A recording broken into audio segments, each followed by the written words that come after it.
And there is much work to do. And it begins with remembering our essential unity as human beings, which for us is not only a democratic ideal, but also a religious belief. We believe in the unity of God, the unity from which we all come, and the unity to which we'll all go when we die.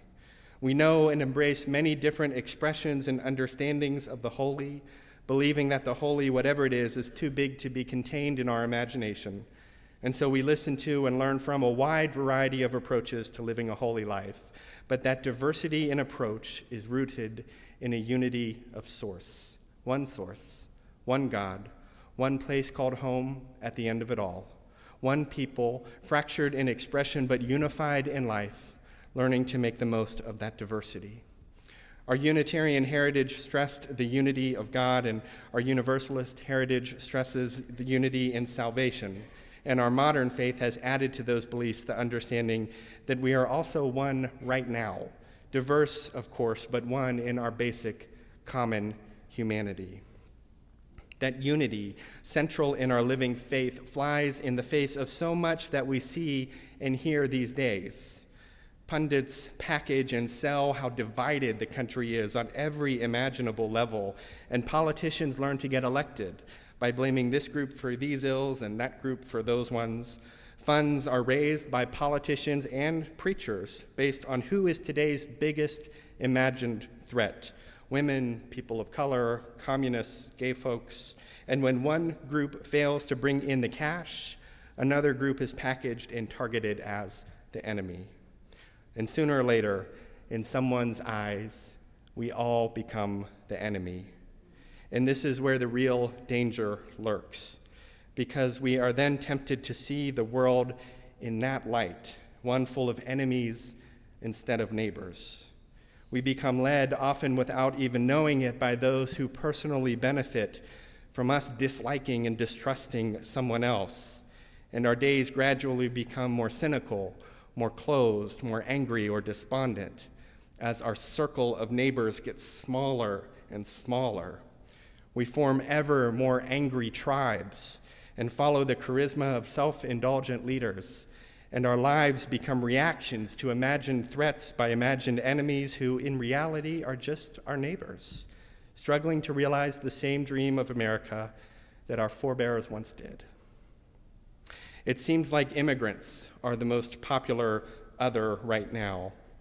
Arizona's racist and regressive anti-immigration law, which is being modeled in other localities right now, has boosted conservative poll numbers, causing the moderate right to push to the far right in the state. It seems to be working as a political strategy: blame the poor, the tired, the huddled masses yearning to breathe free, blame them for economic ills that have far more to do with the greed of the affluent, and you are likely to get a nice bounce in the polls. It's immoral, but it'll get some cash for your campaign, particularly if you wrap up something as complex as immigration in good old-fashioned xenophobia.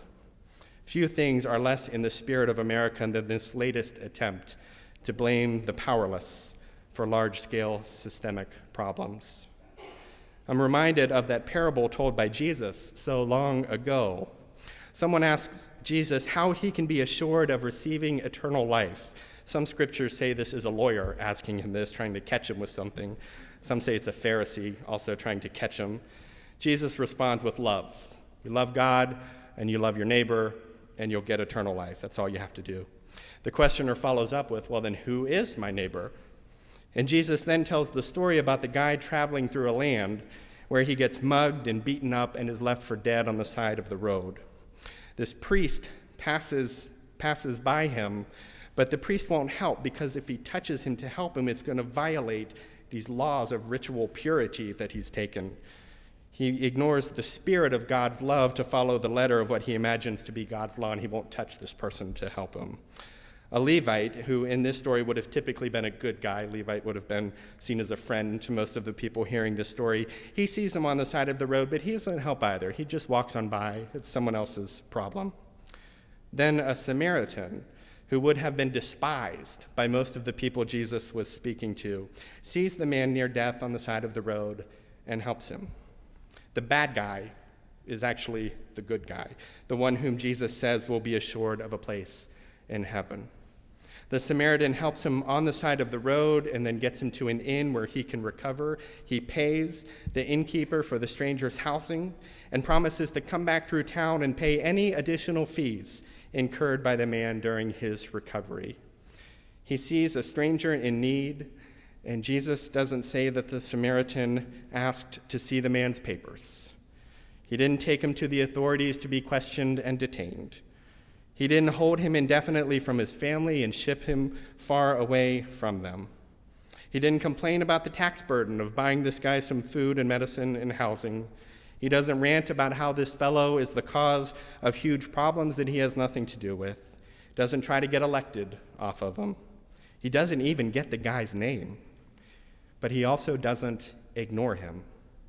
He provides health care and food and lodging for this stranger, even though he has no idea who he is or where he's from. He does this because he knows who his neighbor is. And the point of Jesus' story is that our neighbors are everyone.